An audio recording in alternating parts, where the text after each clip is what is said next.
सृजनात्मकता और उदार आनंद बचपन की कुंजी हैं। गुरुदेव रविंद्रनाथ टैगोर के इस कथन को आत्मसात करते हुए सृजन और आनंद को यदि शिक्षा से जोड़ दिया जाए तो विद्यार्थियों के लिए शिक्षा प्राप्त करना कितना रोचक हो सकता है।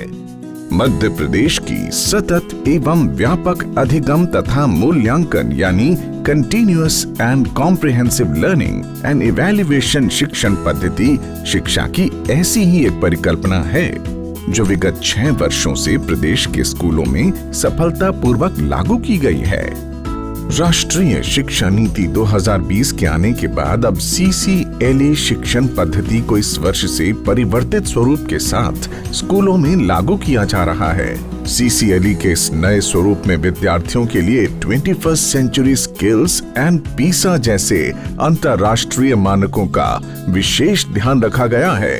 हमें अगर बच्चों को होलिस्टिकली डेवलप करना है तो हमें उनके अंदर 21st सेंचुरी लर्निंग स्किल्स जो हैं क्रिएटिविटी, कम्युनिकेशन, क्रिटिकल थिंकिंग और कोलैबोरेटिव लर्निंग, इन स्किल्स को डेवलप करने की आवश्यकता है। साइंटिफिक लिटरेसी हो, फाइनेंशियल लिटरेसी हो, इसके अलावा बच्चे अपने आसपास जो चीज़ें हैं उनसे सीखें। और इसके बाद जो गतिविधियां हैं वो स्कूलों में बराबर हर शनिवार को की जाएं।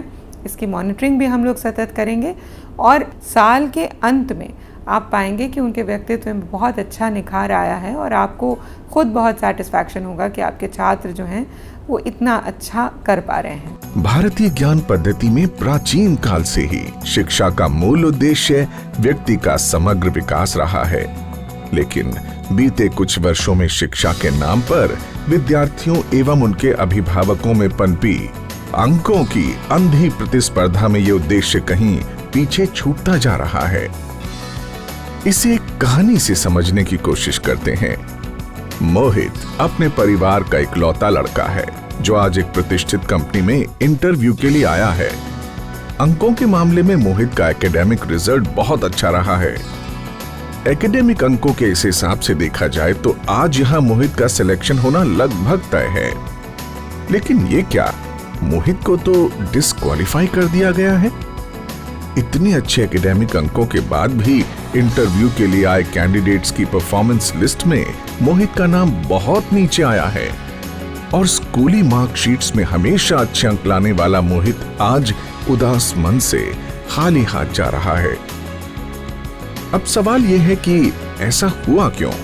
ऐसा इसलिए हुआ क्योंकि जब मोहित अंदर पहुंचा तो नियोक्ताओं द्वारा उसके सामान्य इंटरव्यू के बाद उसे एक ग्रुप डिस्कशन में बैठाया गया, जहां उसे दिए गए विषय पर दूसरे प्रतिभागियों के साथ त्वरित संवाद करना था। इस पूरी प्रक्रिया को कंपनी के नियोक्ता कैमरे के माध्यम से बारीकी से देख रहे थे और एक एक प्रतिभागी के विभिन्न गुणों को परख रहे थे। वे देख रहे थे कि प्रतिभागियों में कौन सबसे अच्छा श्रोता है, किसके दिए गए विषय के संबंध में अपनी मौलिक सोच है, किसकी संवाद शैली सबसे अच्छी है, कौन अपनी बात को रखने में तर्क के साथ रचनात्मकता का प्रयोग कर रहा है और कौन है जो दूसरों को सुन भी रहा है, अपनी बात रख भी रहा है और सबके साथ तालमेल बनाते हुए संवाद को संचालित भी कर रहा है। यानी नियोक्ता 21वीं सदी में सफलता के लिए आवश्यक माने जाने वाले 4 C's creativity, critical thinking, communication और कोलैबोरेशन के साथ ही प्रतिभागियों की लीडरशिप स्किल जांच रहे थे। लेकिन अच्छे एकेडमिक अंक लाने वाले मोहित की पढ़ाई लिखाई के दौरान इन गुणों की वृद्धि हेतु गतिविधियां नहीं हुई थीं। परिणाम स्वरूप मोहित ना तो वहां स्वस्थ संवाद कर सका, न दूसरे प्रतिभागियों से जुड़ सका और न ही वो अपनी रचनात्मकता या तार्किक क्षमता का प्रदर्शन कर सका। ये कहानी सिर्फ मोहित की नहीं, ऐसे अनेक बच्चों की है जो एकेडमिक रूप से उत्कृष्ट होते हैं लेकिन समाज या वर्क प्लेस पर अपने कार्य व्यवहार के कारण असफल हो जाते हैं। लोक शिक्षण संचालनालय मध्य प्रदेश द्वारा वर्तमान शिक्षा पद्धति में प्रचलित इन्हीं कमियों को दूर कर शिक्षा को वैश्विक मापदंडों के अनुरूप स्थापित करते हुए विद्यार्थियों का समग्र विकास करने का प्रयास है सतत व्यापक अधिगम तथा मूल्यांकन यानी CCLA का ये संशोधित स्वरूप। इन 21st सेंचुरी स्किल्स को बेसिकली हम 3 कैटेगरीज में डिवाइड करते हैं, जो कहलाती हैं लर्निंग स्किल्स, लिटरेसी स्किल्स और लाइफ स्किल्स। यदि हम लर्निंग स्किल्स की बात करें तो एसेंशियली लर्निंग स्किल्स वो स्किल्स हैं जो किसी नए नॉलेज के एक्विजिशन में विद्यार्थी को मदद करती हैं। इन लर्निंग स्किल्स में यदि हम बात करें तो हमारे पास पॉपुलरली नोन वो 4 C's हैं, जिसमें चिंतनशील सोच और समस्या समाधान का कौशल, क्रिटिकल थिंकिंग, नवाचार और रचनात्मकता को बढ़ावा देना, क्रिएटिविटी, समूह कार्य और टीम वर्क को एक साथ रख के प्रेजेंट करना यानी कि कोलैबोरेशन, और संवाद कौशल और अपने विचारों को एक बेहतर ढंग से प्रस्तुत करने की क्षमता यानी कि कम्युनिकेशन शामिल है। यदि हम लिटरेसी स्किल्स की बात करें तो ये स्किल्स बेसिकली वो स्किल्स हैं कि किन मीडियम्स के थ्रू हम नई नॉलेज को एक्वायर करते हैं। वो लिटरेसी स्किल्स में हमारे 3 स्किल्स आते हैं जिन्हें हम IMT कहते हैं। I stands for information literacy, M stands for media literacy and T stands for technology literacy. किस प्रकार से हम टेक्नोलॉजी से इंफॉर्मेशन को गेन करने में विद्यार्थी की सहायता कर पा रहे हैं। और सबसे अंत में last but not the least एक इम्पॉर्टेंट स्किल्स का पार्ट है जिसे हम लाइफ स्किल्स कहते हैं, जीवन कौशल कहते हैं। ये लाइफ स्किल्स मूलतः 5 कौशल हैं जिन्हें हम शॉर्ट फॉर्म में फ्लिप्स कहते हैं, जिसमें फ्लेक्सिबिलिटी है, लीडरशिप है, इनिशिएशन है, प्रोडक्टिविटी है और सोशल और क्रॉस कल्चरल स्किल्स हैं।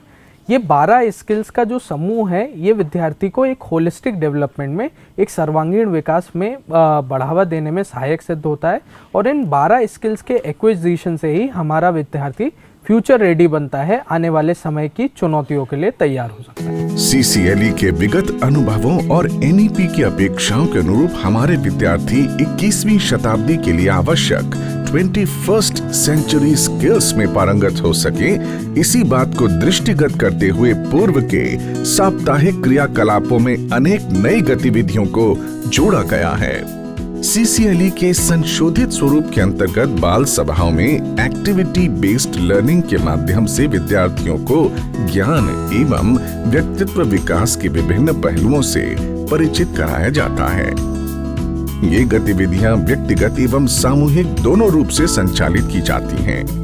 चूंकि विद्यार्थी इस व्यवस्था के तहत प्रत्येक शनिवार को पाठ्यक्रम आधारित गतिविधियों वाली बाल सभा की तैयारी पूरे सप्ताह भर करते हैं एवं प्रदर्शन के आधार पर अंक प्राप्त करते हैं, इसीलिए इस पद्धति को सतत व्यापक अधिगम तथा मूल्यांकन कहा गया है। अब बात करते हैं CCLE के अंतर्गत कराई जाने वाली गतिविधियों एवं इनके क्रियान्वयन की। सदन निर्माण। CCLE के तहत सबसे पहले प्रत्येक कक्षा को विद्यार्थियों की संख्या के हिसाब से 4 भागों में बांटते हुए कुल 4 सदन बनाए जाते हैं। सदनों के नाम महापुरुषों, नदियों, पर्वतों आदि के नाम पर रखे जा सकते हैं। प्रत्येक कक्षा में 4 सदनों के 4 नायक एवं 4 सहनायक नियुक्त किए जाते हैं। गुड मॉर्निंग बच्चों, बैठ जाओ। नियुक्तियां एवं बाल सभा का संचालन कक्षा अध्यापक द्वारा ही किया जाता है, ताकि उसका ध्यान उसकी कक्षा के प्रत्येक विद्यार्थी पर रहे तथा वो सभी विद्यार्थियों को पाठ्येतर गतिविधियों हेतु समुचित अंक दे सके। सदनवार प्रतियोगिताओं से बेहतर प्रतिस्पर्धात्मक प्रदर्शन निकल कर आता है। माहवार थीम। बाल सभा में सभी 9 महीनों के लिए 9 थीम्स निर्धारित की गई हैं, जो टेक्स्ट बुक आधारित होंगी। इन्हीं थीम्स के आधार पर विद्यार्थियों को कक्षाध्यापक द्वारा माह के प्रथम गुरुवार को विषय प्रदान किए जाते हैं, जिनके आधार पर विद्यार्थी व्यक्तिगत एवं सदनवार तैयारी आरंभ करते हैं। ये विषय विद्यार्थियों के पाठ्यक्रम पर आधारित होते हैं। बाल सभा की साप्ताहिक गतिविधियां। राष्ट्रीय शिक्षा नीति में शिक्षा का उद्देश्य विद्यार्थी को केवल एकेडमिक ज्ञान देना ही नहीं, बल्कि उसका सर्वांगीण विकास करते हुए उसे शिक्षा के वैश्विक मापदंडों से जोड़ना भी है। 21st सेंचुरी के लिए आवश्यक कौशलों के आधार पर बाल सभा की साप्ताहिक गतिविधियों का वर्गीकरण किया गया है। प्रत्येक माह के 4 सप्ताहों के लिए क्रमशः लेखन कौशल, वक्तृत्व कौशल, प्रश्नोत्तरी कौशल एवं दृश्य व प्रदर्शन कला पर आधारित प्रतियोगिताएं की जाती हैं। लेखन कौशल। लेखन कौशल के अंतर्गत विद्यार्थियों से निबंध लेखन, आर्टिकल राइटिंग, कविता कहानी लेखन एवं ड्रामा स्क्रिप्ट लेखन जैसी गतिविधियां कराई जाती हैं। इन गतिविधियों में सहभागिता के लिए सामग्री कलेक्ट करने के दौरान विद्यार्थी रचनात्मक तरीके से सोचता है, साथियों, शिक्षकों एवं परिजनों से संवाद करता है, विषय के बारे में गहन चिंतन करता है, साथ ही परस्पर सहयोग लेता एवं देता है, जिससे विद्यार्थी में 21वीं शताब्दी के लिए आवश्यक कौशलों का विकास होता है। वक्तृत्व कौशल। माह के दूसरे शनिवार को दिए गए विषय पर बोलने की स्पर्धा रखी जाती है। इसमें विद्यार्थी से तात्कालिक भाषण, कहानी वाचन एवं वाद विवाद जैसी गतिविधियां कराई जाती हैं। इन गतिविधियों के द्वारा विद्यार्थी में अपनी बात को सही व सारगर्भित तरीके से रखने का कौशल विकसित होता है। पब्लिक स्पीकिंग का डर खत्म होता है, आत्मविश्वास आता है। साथ ही सार्वजनिक मंचों पर अपनी विचार अभिव्यक्ति की कला का भी विकास होता है। प्रश्नोत्तरी कौशल। माह के तीसरे सप्ताह में प्रश्नोत्तरी कौशल या क्विज गतिविधि का आयोजन किया जाता है। ये गतिविधि सदनवार होती है। प्रश्नोत्तरी कौशल के अंतर्गत विद्यार्थी सदनों को पूर्व निर्धारित थीम पर विषय दिए जाते हैं, जिसकी तैयारी करके वे शनिवार को स्पर्धा में भाग लेते हैं। इस गतिविधि के अंतर्गत विद्यार्थियों द्वारा अपने सदन को जिताने के लिए अधिक से अधिक प्रश्नों के सही जवाब देने की कोशिश की जाती है। गतिविधि से जहां विद्यार्थियों में प्रश्न पूछने की कला का विकास होता है, तो वहीं सदन को जिताने के लिए किए गए सामूहिक प्रयास से उनमें टीम भावना का गुण भी आता है। विद्यार्थियों में पाठ्यक्रम से आगे बढ़कर नए नए विषयों को जानने समझने की रुचि भी जागृत होती है। दृश्य एवं प्रदर्शन कला। माह के अंतिम शनिवार को प्रदर्शन कलाओं से संबंधित गतिविधि का संचालन किया जाता है। इसमें माह की थीम के अनुसार विद्यार्थी नाटक, चित्रकला, गायन, नृत्य जैसी विभिन्न विधाओं का प्रदर्शन करते हैं। इस तरह की गतिविधियों से विद्यार्थियों में रचनात्मकता, कल्पनाशीलता, बेहतर अभिव्यक्ति और टीम वर्क जैसे गुणों का विकास होता है।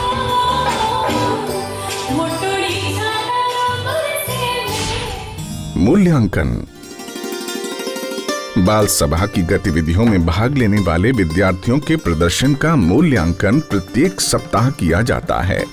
व्यक्तिगत एवं सदनवार अंकों के आधार पर प्रतिमाह सर्वसम्मति से अग्रणी सदन एवं वर्ष के अंत में विजेता सदनों की घोषणा की जाती है एवं पुरस्कृत किया जाता है।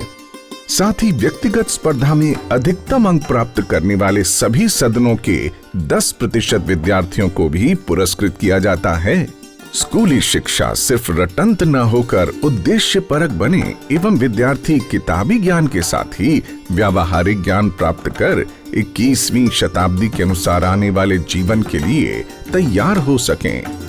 इसी उद्देश्य के साथ लोक शिक्षण संचालनालय मध्य प्रदेश CCLE की इस उत्कृष्ट अवधारणा को मूर्त रूप देने जा रहा है। सभी टीचर्स, जिला शिक्षा अधिकारी, प्रिंसिपल सबसे अनुरोध है कि इस ट्रेनिंग में एक्टिवली पार्टिसिपेट करें, क्योंकि अगर आप ट्रेनिंग ठीक से लेंगे और जो आपको यहाँ बताया जा रहा है तो वो बच्चों तक ठीक से ट्रांसमिट होगा, तो हमारा ट्रेनिंग सफल होगा। जैसा कि कहा जाता है कि शिक्षक सभ्य समाज के निर्माता होते हैं, इसलिए राष्ट्र निर्माण में आप शिक्षकों की भूमिका सर्वोपरि है। मध्य प्रदेश सरकार एवं लोक शिक्षण संचालनालय को आप सब पर पूरा विश्वास है कि आप इस कार्य को अपनी सर्वोच्च प्राथमिकता मानेंगे और विद्यार्थियों का सर्वांगीण विकास करते हुए राष्ट्र निर्माण में अपनी महत्वपूर्ण भूमिका का निर्वहन करेंगे।